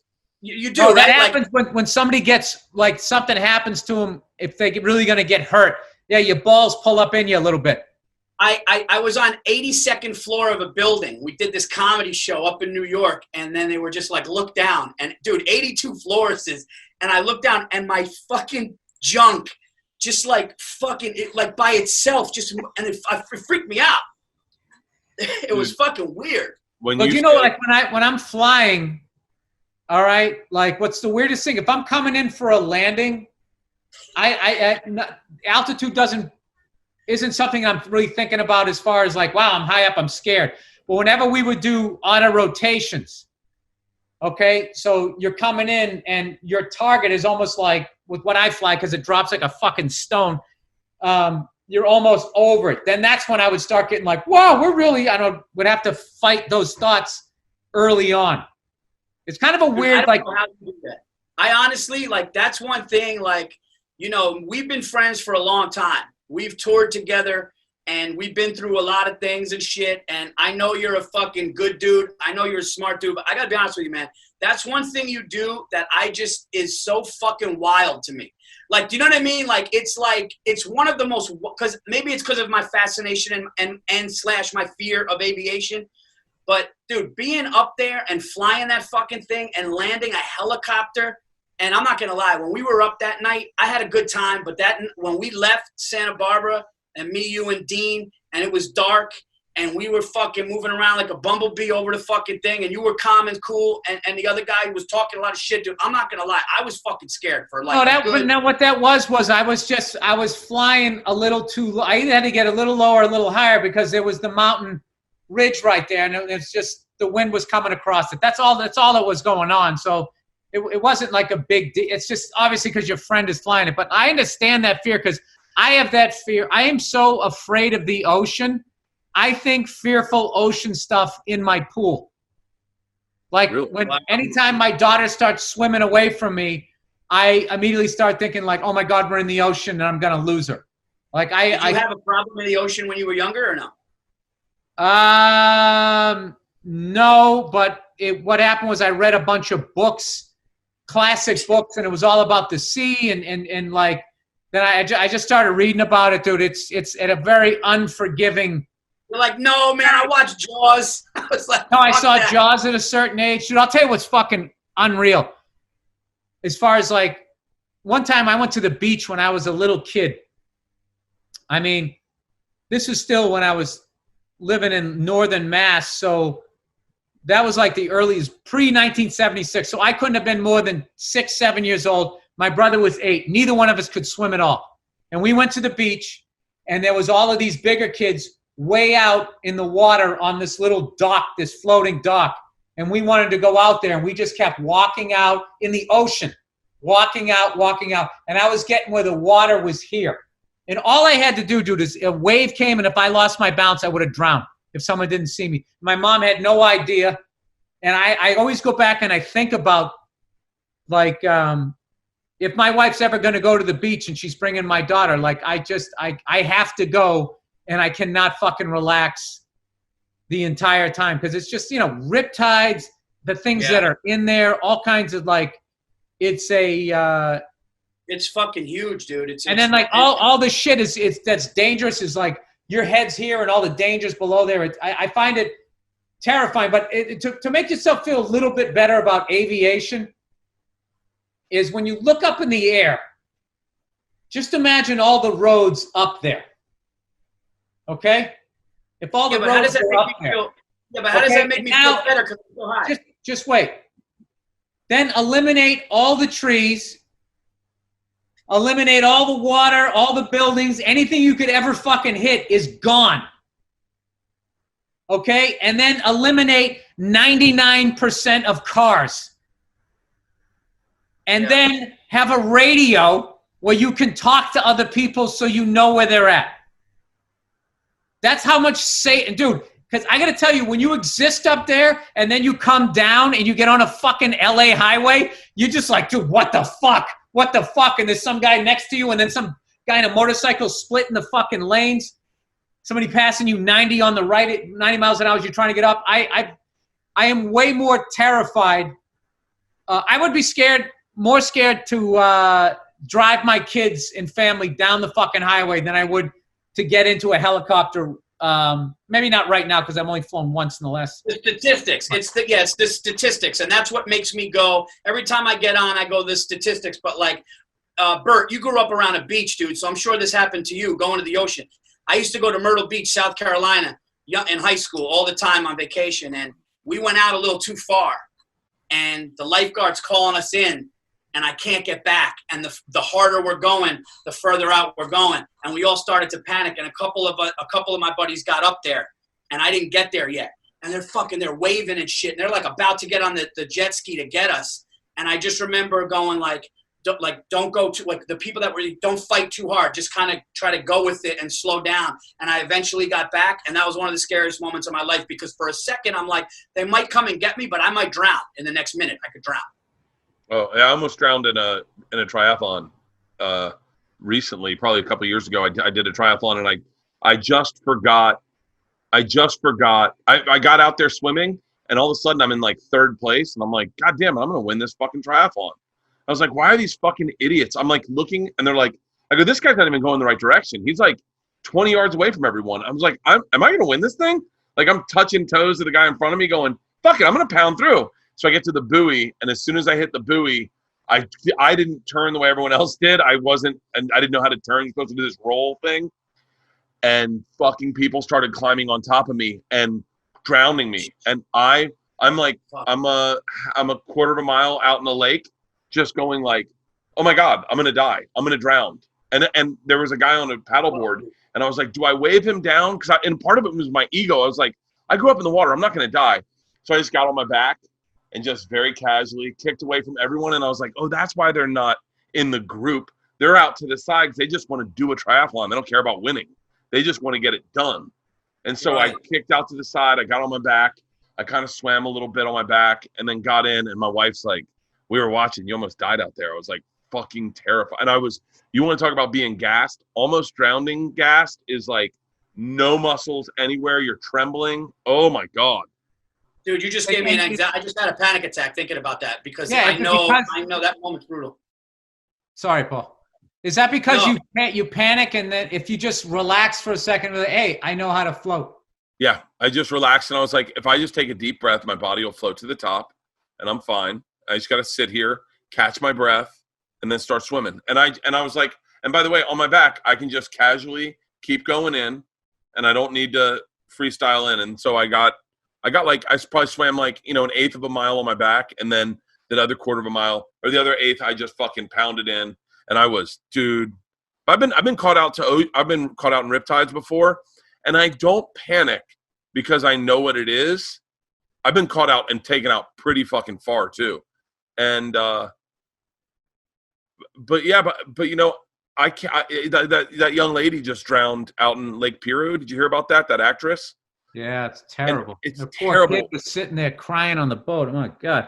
But you think like you're right, Bill. Is like there needs to, not enough people have respect for water, like for the ocean, because they go, it's fine. Dude, when we were with Georgia was maybe like 3 years old, couldn't swim yet. We're out at Malibu, out by Zuma, but to the left. Over to the left, the waves crash a little harder. It's by that big cliff. And this dad, his name's Matt, he's got a cold beer like this. We had all just passed around a joint. We're sitting by the water. Georgia's playing at the thing. And a wave comes and knocks Georgia down. She's 3. And it starts to take her out to the ocean. And this dad, Matt, fucking loved this guy to this day. A little high, beer in hand, scooped down, grabbed her by the ankle and lifted her up. He goes, I just saved her life. Wow. Daughter, bro. I would have been destroyed for the rest of my life. And this guy, Matt, just 2 kids, fucking scooped down, grabbed her by the ankle and lifted her up upside down. He goes, I just saved her fucking life. You know what sucks about having 2 kids? is if something happens to one of your kids, you can't kill yourself to end the pain because you got to be there for the other one. That's what I realized. Yep. That's like a fucking dad thought. You just got to sit there and take it.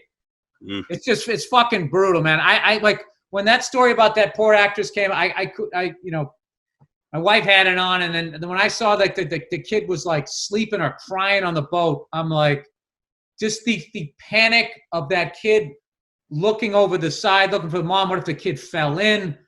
I can't watch stories like that at all. It's a big there's like little things I think growing up around the water where you are aware of. Like, you ever see that? I think it was a movie, but they all jump off a sailboat and then they forget to put the ladder down, and there's no way to get back up it. And you're like, terrifying. Fuck, shit like that. You can't tell me you couldn't just get two guys, just because you're gonna die. Your adrenaline just feed the fucking guy. Well, one guy has something. I don't know. Dude, being out to sea. What about that one where like they counted wrong and two of them were left out there and open the sharks, water. dude. Open water. Like they counted wrong and the scuba boat left and they were just fucking there like overnight and they fucking dude, like how dark it gets at night. That's the ultimate. Yeah, that's the ultimate. Because God forbid you go down in aviation, you go down. God forbid you go quick. That dude laying there seeing fucking sharks circling. Oh, dude, that's scuba diving. Scuba diving scare. I do it, but it scares the shit out of me because you realize if something goes wrong, I'm 80 feet down. The rate at which you ascend is, I think it's 10 feet per minute. So that escape route takes fucking forever. It's like 8 minutes, and at 15 feet, you got to sit for 5 minutes and equalize. Dude, scuba diving does scare the shit out of me. I think in a healthy way. Dude, fuck all. And then you see a shark coming at you, and you gotta I'd love to swim away from him, but I need to time my ascent. Dude, there's literally monsters under the fucking water. Dude, this was nuts. Our 10-year anniversary, Stacy and I flew to Hawaii. Now I'm not afraid of water like that, like being in it and looking at fish. My wife hates it. But she just was a champ on this trip. She's like, I'm going to fucking drink. Like, it's the first time I saw my wife. And if Bill knows my wife, but my wife is just one of these organized, responsible, but she has fear of water. And she just turned into fucking me in Hawaii. It was fucking weird. She's drinking. She's having a great time. And we're looking. I'm not saying she doesn't have a good time. You know what I mean? I know, that's just funny. It turned into me. She's drinking. She's gambling. No responsibility. Yeah. She turned into a comic after their shows on a Saturday on the road. She just said she's waking up in the middle of the night, burping up acid. She's afraid of the ocean. She's in there. She's putting the ocean in her hand, like water in her hand. She's just like, she let go. So I was like, if you don't mind, I said, I heard that the scuba dive, the snorkeling is like incredible. You see all these tropical fish and the sea turtles. And she's like, I'll do it. So my older brother happened to be there with Aflac for his company. And he was like, do you guys mind if I hop on that trip with you? So the night before, 100% true story, the night before, we're eating seafood, and I'm going, hey, my brother Christian's coming. I go, last time he went out on a boat, he was puking over the boat for 5 hours. All his coworkers were telling me, he's probably going to be puking tomorrow. I hope not. We're laughing. Fast forward the next day, I wake up, I have coffee, and I'm like a little queasy on the way. They had to pick us up from where we were at the resort and drive us an hour and a half. We went to the west side of the island. Beautiful, like mountains where they filmed the show Lost and shit. So we get on this catamaran, right? And it's all these people like, here's the rules. You're going to get some drink tickets, but after the drink tickets, we'll make you drinks. We make this one drink called whatever. There's a lot of rum. We're going to go out there. We're going to have a great time. We're going to jump in. They give us all the rules, right? So I drink this fucking rum. And I just, with the coffee and everything, my stomach was a little weird. Anyway, I put the fucking flippers on, do the whole fucking deal. I'm ready to jump in. We go in, dude, and everybody just jumps in this one thing, and they saw these dolphins that were fucking like a pack of dolphins, which, by the way, I didn't realize. You know that dolphins can swim while they're sleeping? I learned that on that thing. So anyway, yeah, they could together they're fucking just going like this, and they kind of like are asleep, like subconsciously they know where they're going, but they're sleeping. So we jump in, and I'm laying there, dude, and the water's doing this. And they're like, just put your head down, it won't be.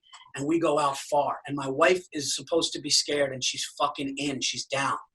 Dude, I had a full-fledged fucking panic attack. I was an out of body experience. I was an out of body experience, full-fledged panic attack, right? And I'm looking, and the guy with us goes, "Hey, brother." He was like a Hawaiian guy. He goes, "Brother, you good? You all right?" He knew. Everybody knew. And I'm just telling Stacy. Stacy's like, "Paul, if you wanna swim back, we'll swim back." He didn't give you the out, man. He yelled out in front of everybody. He should have been, "Hey, buddy, you all right?" He goes, "Hey, brother, you all right?" And doing everything. And I looked in, and it was like this fucking fish tank of the most beautiful fish I've ever seen. And then I came up, and I'm like, and I was just like, I started panicking. I was like, I don't think I could get back. So Stacy's like, "Paul, you all right?" I didn't want her to have a bad time. So in a full-fledged fucking panic attack, and you hear people like, they go, "Do you hear the sea turtle? You see the sea turtles?" And I don't give a fuck. I'm like, "Yeah," I'm ready to puke. It was a fucking nightmare, actually. So Stacy goes, "All right, 5 more minutes. We're going to go back." And I can't get back to the catamaran, dude. I'm trying. And I didn't want to be the first couple back. So I waited for one other person to go. And then we went. I took the flippers off. It took everything in my fucking body, dude. I took the flippers off, and I just told Stacy, "Hold on." I ran downstairs of the catamaran. She came down with me. I opened the toilet. It's going, dude, the whole boat heard me. That the staff was still there drinking, and I'm going, and I was fucking sweating. And like the whole night before, I'm making fun of my older brother that he's gonna be the one puking that I never get sick. Puked all over this catamaran. Had the most miserable ride back. They were telling us stories about the mountains, which I could give a fuck about. And my wife was a champ, dude. But it was brutal, and I had a full-fledged panic attack. Hey, how many people do you think have lost their lives because of that male macho thing that you're supposed to, you can't get seasick, you can't say you're cold, you just always got to be like, I'm fine. Like how many guys have lost their lives because of the pressure that as a man you always have to say that you're good. You want to do this? I'm ready to go. Can you get in the game? Let's go. You got another round in you? Yes. Like there's only one answer to that. Like, dude, if you were a woman, you could have been, hey, you okay? You could be like, "No, I'm not. I'm panicking. I'm not enjoying." You just get it out. And as a guy, you'll be like, "Hey, okay." Call me a bitch, but when I'll go an extra couple beats, but then I have to go get me out. Oh, Paul, the fact that you still were that scared and you still were like, I have to let another couple come in first. I mean, what could have happened in that time just because that I'm telling you, dude, like I used to do a bit about that whole thing, how the male ego. I mean, that's something that fucking jerk off will dig up. That bit, what are you, a F? Remember that? Oh, yeah. Yeah, from back then, which was making fun of homophobia. But, and how that gets guys killed. To this day, dude, I'm telling you, like, I actually had a big breakthrough with my wife yesterday. Because I flipped out. I was doing something and I didn't allow enough time. This is what I flipped out about. I had a pair of shorts, okay? And the ones that have, like, the lining in it so you don't need any underwear. Yeah. But the string was already pulled out. So I couldn't tie them, and my dog's in town. I was going to take it for a walk, but if I had my phone and my keys in, they were going to pull the shorts down, and old Billy's junk was going to be hanging out. So I was like, I can't have that. So I took like a paper clip, tied it, and I was doing the thing, and then it came undone, and it started poking through the shorts, and I fucking ripped it out. And I had this I'm standing there, by the way, naked from the waist down in my bathroom going, fucking cocksucking motherfucking all this shit, right? I finally got it through, and I was able to be all right. So my wife told me, she goes, I got to tell you, post-pregnancy and all that, I feel a tightness in my chest when do you know what that feels like? I'm like, yes, I do, because I grew up with that.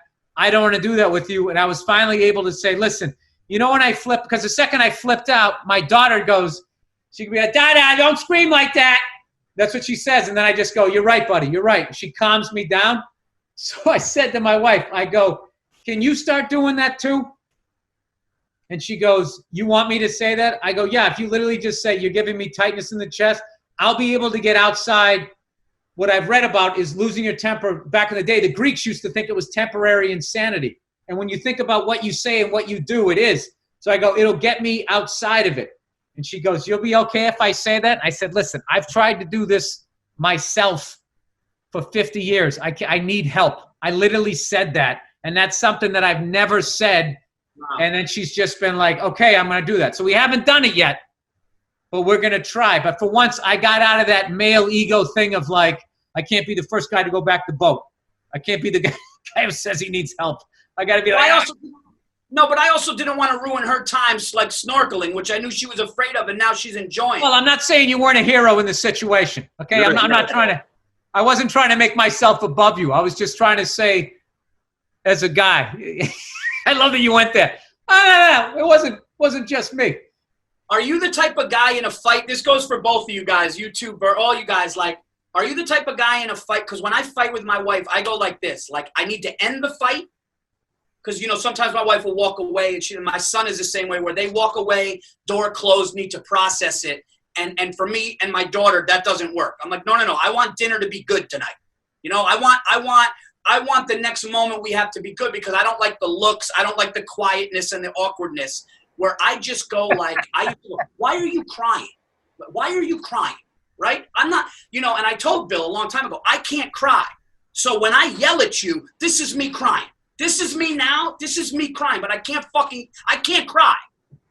Could you imagine if I started fucking bubbling up in front of my fucking wife? You can't do that, right? So they need to know that when we get mad, that's us fucking crying, marching up the stairs like they do. Dude, that's such a guy thing to be going to your wife. Why are you crying? Why are you crying? Like with that energy. It's just like, it's so fucking. I don't yell, why are you crying? But I'll be like, why are you crying? I'm like, let's just talk. And then it's like, when I start to get upset or excited, that's us crying. I've never cried. Have you ever cried in an argument in front of your wife? Cried? Come on. You have or no? She would lose respect for me. Yeah. She would first of all, would be so fucking weirded out.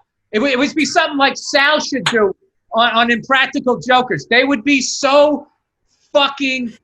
It was that time when we went to Canada. We were playing that game. He gets emotional. I was playing this thing. We go in to get a dinner, and when the waiter would come up, it's like, my friend, he's 90% there, but he gets a little emotional, and then he'd be, oh, okay, and then Paul would go to order, and he'd just be like, no, dude, we had that guy from, and it was just weird. A guy crying is like one of those. Remember, Bill, Bill was always great, because he was like, he would let me do it, and because we were on the road for 20 days, and I go, dude, I'm going to start crying when the waiter comes. So and Bill, like a fucking pro actor that he is, this fucking guy, he was from Taiwan, and I go, he brought me water, and I go, I just got to, it's like, nobody gave me water, and I just started fucking crying, and dude, Bill just goes, I'm sorry, dude, he gets emotional. I go, nobody's ever given me water, man. And dude, the guy got freaked the fuck out. The guy just was looking at me like, what the fuck? Like, but it entertained us. But dude, you're right. Sex is over with your wife if you're like, I just want to go to Mike's house. Like, you just start fucking crying. I can't imagine I remember trying to go vegetarian for a period, and my wife lost her shit. She's like, I don't live with a prey animal. What's a prey animal? Is a fucking cow. Something that doesn't. I see. A fucking predator. If I started crying in front of my wife, ugh. I cry at movies, and like I'll cry like at a movie, a sports movie, Time Traveler's Wife. If something like sad happens, but in a fight, if I just was like, I don't have the words to express these thoughts, so I'm gonna just do this, and hopefully this will get me out of it. I just feel like I'm not heard. Or dude, they always go to their moms. Imagine you're like, I'm going to my dad's house. What the fuck? I'm going to my dad's. I'll talk to you later. Like, what the fuck? I love my wife when she cries. She looks so sexy when she cries. I mean, that's a whole other issue there, buddy. That just got weird.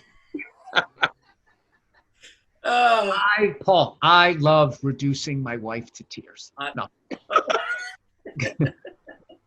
I hate when my wife cries. When my wife cries, I don't care if I'm arguing the spelling of my name, and I know the fight's over. And I've argued for years that they know that. They know the second they cry, the only way for you to, because I've done that a couple of times, and the Oscar goes to, I've done one of those. Then that just adds. Wonderful. Wonderful performance. I've done that. When I first got married, I go, yeah, go up the stairs. Like, so ridiculous. Dude, I'll tell you what. When my daughter's emotional, she gets upset, cries quick. When my son Lucas cries, he's 11. He plays ball. He's a good kid. He's got empathy. Like, he's the type that'll just stare at a homeless dude and want to know why he's like that and what he can do to help. That's what my son is. And when he cries, it's because he's hurting so bad. And I was taking our cat Stanley, who's got diabetes. He went into a diabetic shock, and I took him to the vet. We must eat with you, Paul. I bet he's got an ulcerated esophagus and fucking stomach, too. You got to quit hanging with that cat. Yeah, dude, don't scare me. Anyways. I'm kidding. Jesus Christ, I'm kidding. Now you made me thinking more about what I just did here. Yeah. No, dude. And I told the kids, I go, say, kiss Stanley. And I said, he should be okay, but just, and my son, dude, looked at the cat and just fucking, he went up to him crying. And he just patted his head and kissed him and turned around and just walked towards his room. And I fucking told the lady, dude, I'm keeping them alive. I told the fucking lady there, she goes, listen, if we lose the cat in the middle of the night, you want to resuscitate, it's $400. I want to be like, bitch, I'll kill you for the fucking cat. Yeah, resuscitate. I don't give a fuck what it costs. And my wife got mad at me. She's like, you spent $400 to resuscitate? I'm like, this thing's been in our house for 15 fucking years. Like, where's your loyalty? We've had this cat since he's fucking 7 weeks old, and he's 15 now. Wait, do you got to pay $400 either way, or only if they resuscitate? No, only $400 only if they resuscitate. Oh. But the fact that they said, do you want to do that? And I go, yeah. And then when I came home, it was like Ben Stiller in Meet the Parents when he took the fake cat. I just had the smile on my face, and my kids were like, Stanley's back. And I was like, yeah, because that cry with my son got me, man, for sure. Georgia, my oldest, when she's about to cry, we can tell it in her face. So you can see, like, she'll do this thing where she'll go like, and you'll be like, baby, it's okay. If you need to cry, you can. She'll be like, I don't need to cry. But we know it's going to happen. And so it turns into such a shit show where we're like, baby, if you want to cry, just cry. She's like, Dad, stop. Seriously, Dad, stop. And you can just see it happening. And then just all of a sudden, dude, the worst. I know, I'm almost certain I've told you this, Bill. So when we were getting to redo this house, we were going to tear out the whole back of the house and rebuild it. And Georgia was dragging her feet and not cleaning out her room. And we're like, baby, we start construction Monday. Oh God, this is a brutal one. We go, we need to tear out. We need you to clean your room. And she's like, yeah. And then so she goes in her room, and my wife's like, God damn it, she's not doing anything. Go talk to her. So I go sit on her bed, and I go, baby, we got it. And she just looks at me bawling, and she goes, Daddy, once this room is gone, my childhood is gone. All my memories happened in this room. And she's crying. And I go, huh? And then she looks at me and she goes, I love you so much, Daddy. I love you so much. I love being your little girl. And then she looks at me and she goes, you can cry if you need to, Daddy. And I'm like, just me and her staring at each other, sobbing, crying. I walked out. I go, fuck this construction. We're not tearing down anything. I need this room. Are you serious? Oh, that's fucking awesome, dude. Oh, my God. That's fucking awesome. Dude, if my daughter said, Daddy, you could cry, I might go. Yeah. That's a tough one, dude. Dude, I'm not afraid to cry. I don't give a fuck. A cry feels good, right? Hey, dude, cry, like, I cried on Opie. Remember when Opie had his show? Go back to that, please. Dude, I'm not afraid to cry. I'll fucking cry right now. And he goes, a cry feels good, right? I love when you asked us. Right, you guys? It's okay. There's nothing wrong with me. I cried. Opie, when Opie had his show, when it was just Opie, Opie's brain, I'm not shitting on Opie, but I've listened to him enough where I can be very honest. Opie's brain was very shock jockery. So like anything crazy, wow, that's Opie's style, right? So we're talking about crying. And I said, yeah, if I watch the end of Time Traveler's Wife, I cry. And, Opie's like, hey, someone pull it up. Let's get it up there. Let's see what it looks like. Being a showman. Yeah. And so I'm like, hey, I go, Opie, it's not going to be as funny as you think it is. And he goes, no, man, I'd love to see you cry. Let's watch it. So you can find this video online. They start playing The Time Traveler's Wife, and I start sobbing, crying. And they couldn't make eye contact with me. It was so uncomfortable. And Opie's like, just fucking turn it off. This is not what I thought it would be. Yeah, dude, I can't believe you were still able to. What? Everybody's staring at you. Oh, as a stand-up comedian who travels for a living, and if you party hard, if you watch The End of Time Traveler's Wife, you watch that movie and you watch The End of Time Traveler's Wife, as a comedian, you will connect so much with that, especially as a father, that I dare you not to watch. I almost dare you not to cry. Like, it's impossible. It connects so much with our lives. I mean, you're lucky, Bill, because I think you can kind of dictate your schedule now, but Paul and I, as young fathers, were forced on the road. It wasn't our choice. It was like, Excuse me, that was really exclusive, the way you just said that, and I feel like there's some ageism thing going on there. I meant when we were young, not young age-wise, but when we were young fathers. You're still a young father, but when we were young, when we were fathers, when it started, we didn't get to pick our schedules. If the road was open, we went on the road. And so there was a lot of times where you're like, fuck, I've been on the road for like 5 weeks in a row, but I don't know that work's coming up. So you were forced to leave a lot. And so when you watch The Time Traveler's Wife, I just do. When he comes out of the woods, I am sobbing because I go, yeah, I feel like I missed my kid's childhood. I definitely feel like I missed my kid's childhood because I was working. But fuck it. Yeah. You know, I don't have any problems with it. I'm really cool with it. Speaking of that, I think we're up against it here, and I gotta get in and help my wife with the little man here. You're such a good dad, Bill. It fucking bothers me. Why? What do you know about me? So you're always there for like getting up for naps. Like every time I think of like, you really enjoy being a dad. I don't think I got the opportunity to enjoy it when I was younger. Well, because because the other side of what you guys were doing was going on the road and missing your family. I was laying awake at night going, Jesus Christ, doing the math. If I have a kid now and he graduates high school, I'm going to be this age. Next year was this age. Am I ever going to figure this out? What the fuck is wrong with me? I'm 20 years behind everybody else. So now that I get the opportunity, you know, I'm going to make the most of it. And plus I love it too. Yeah. I do love it. I've done enough fucking stand-up. I've done enough friggin' shows. Here's what I learned. Never stay at Bill Burr's house for a fucking weekend because you're going to feel less of a father and a fucking... Dude, I stayed at... Me and my wife go out there for New Year's Eve. We did the fucking Orpheum out there New Year's Eve. Me and Stacy, they put us up, a great room. It was a great time. This fucking guy's up at 8:30. I hear fucking pots being scrubbed, and he's fucking asking what people want for breakfast. Stacy literally sat up at 8:30. Now, Bert, you don't know me like Bill does. I sleep. Sleep is I'm a sleeper. Oh, sleep. And I was like, at least wake up, 11, 12. You fucking 11, 12. When we went on the tour bus, they would laugh when I got up. I need to sleep. My wife sat up and she goes, you should go in there and help him. And I go, it's 8:30. And she's like, he's clean. He's doing dishes right now. And he's making breakfast. We need to go to where she got up. I want to be like, Bill, can you tone this fucking down a little bit? Yes. Why the fuck would you do the dishes when you're a guest? I'll tell you what I did do was this. I know Paul likes an over medium egg. So yeah, I like over easy, but I made myself an over medium egg for like the week leading up. So I had it down.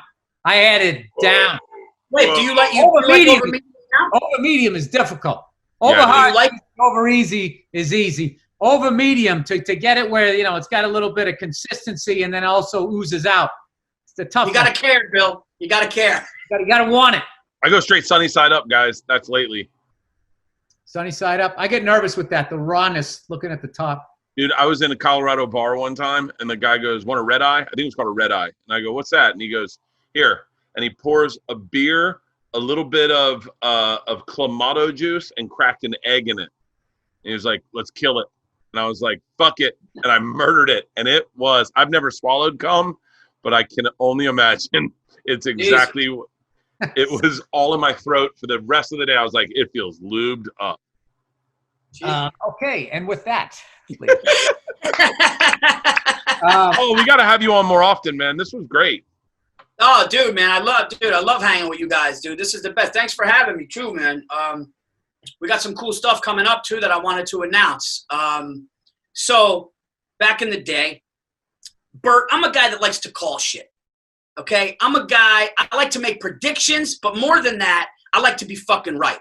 Okay? Bill will never give me credit for this, and we've gotten into fights, and I know we have to go here, but a month into Robinson Cano's career, I looked at the kid. I watched it. All these. I watched him for a month. I go, this kid just has it. I've called it. I said he's a fucking. Now listen, I did call Mark Sanchez a star. I was wrong. I got that. Hey, I also don't do the Eminem thing now where you're going to call out all your bad calls so I got nothing to fucking refute. Go ahead. Okay. Go ahead. Okay. Go ahead with your roided up call as a fucking Hall of Famer that no one saw. Go ahead. He did the roids when he got the money, not when he was a kid. Anyway, No Yankee and fucking what's his face did it because he loved Jesus and wanted to get back to baseball. Fucking Yankee fans. Go ahead. Anyway, I like to call shit, right? So Bill would call me, dude, I called it. Virzi, dude, I called it.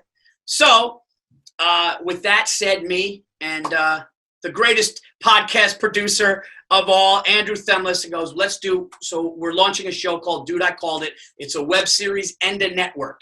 We're going to do finance. We're going to do sports. We're going to do everything. And we already have some episodes in the can, which we're launching next week. We got Bill. We got Pete Davidson. We got Tom Green. A couple of these predictions. What the show is I have a celebrity guest come on, actor, comedian, musician. They tell me a prediction that they did in the past that actually came to fruition.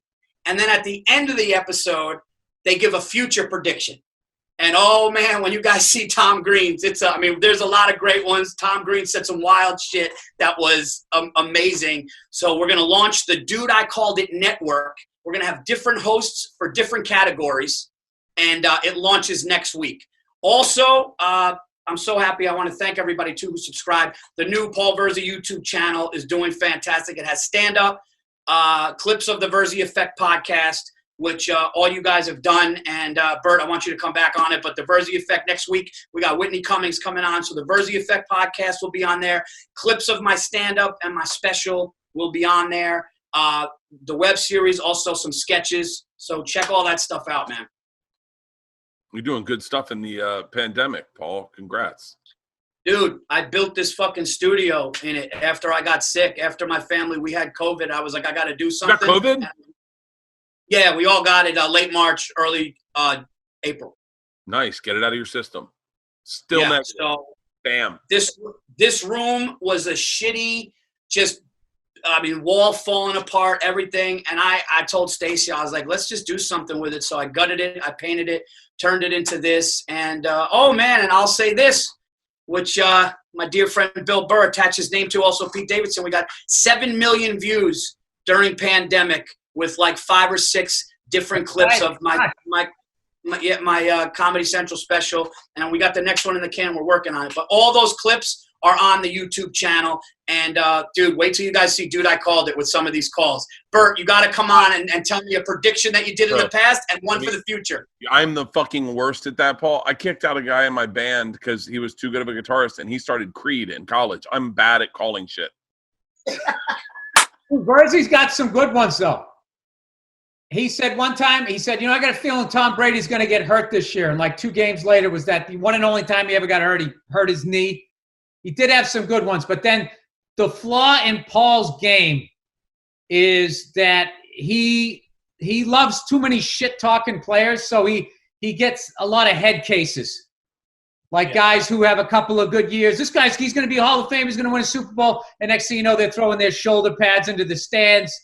They're running into something. He told me 3 games in that Robinson Cano was not Robinson Cano. Sanchez. I've actually forgotten so many of your bad ones.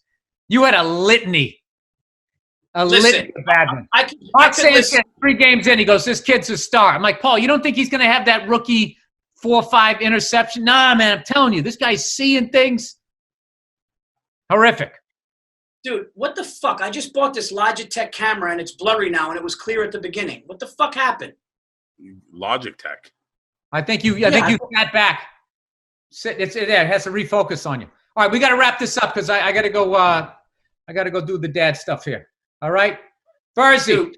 Thank you guys so much for having me, man. I had a great time, man. It was great, Paul. Thank you, man. Thank you so much for having us. for being on our podcast, and I never even got out to the fact he's wearing a Tampa Bay Buccaneers. Paul, dude, I called it. How do you think Tom Brady's going to do in Tampa? I got it. You ready for this?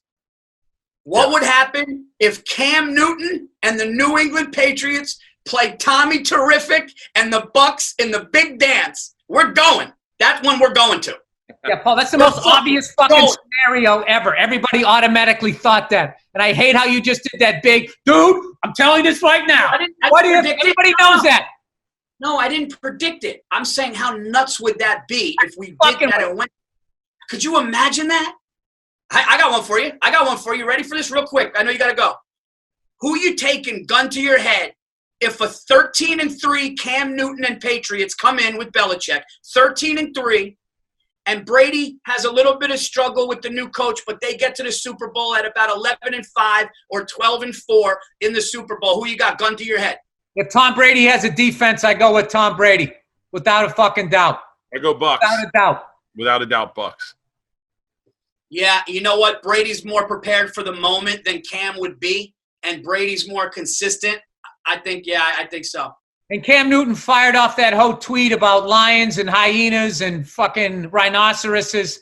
And it's just like, as he's going like, I'm sick of being humble. It's like, aren't you the guy every time you score a touchdown, you rip open your jersey like you're Superman? Being humble. But I love the guy, though. I love the guy. I mean, maybe it's millennial humble. That's what I'm going to name my next special. special. That he doesn't actually wear a cape. All right, I'm actually hoping before Cam Newton came to the Patriots, I wanted to see the Kansas City Chiefs, Mahomes, the new gunslinger, the future of the NFL, up against Tom Brady to see if Tom could get one more. He's already going to turn Tampa into a competitor the way Joe Montana did with Kansas City, but Joe wasn't able to get him all the way there. And I think Cam, I don't know. I don't know about Tampa's defense. I've been hearing they're kind of all right, but Tom Brady last year, the problem was we had no protection. And all these idiots were acting like it was his fault that he was on his fucking back the whole goddamn game. They did that with Eli Manning. Don't even get me started, Paul, with the fucking New York press with Eli Manning. How many times does that guy have to beat Belichick and Tom Brady before they actually think he's not a fluke? Never had the respect. They fucking shit on Eli Manning his whole career. And That's you know right. what he did? You know what he did when they went on? And that fucking guy Skip Bayless and go, Eli, I'm not gonna lie, man. Seems like luck to me. And you know what Eli Manning did? He gave a nice smile and he goes, yeah, it was luck, man. You're right. Fucking love that kid. Perfect. Oh. He should have just won one and then wear a fucking fur coat and they never would have forgot about him. All right. I love Joe Check Namath. out, dude, I called it. Dude, I called it. Paul Virzi Effect, Bert Kreischer, Andrew Themlis. That's it. Thank you again for watching the Bill Bert. Podcast.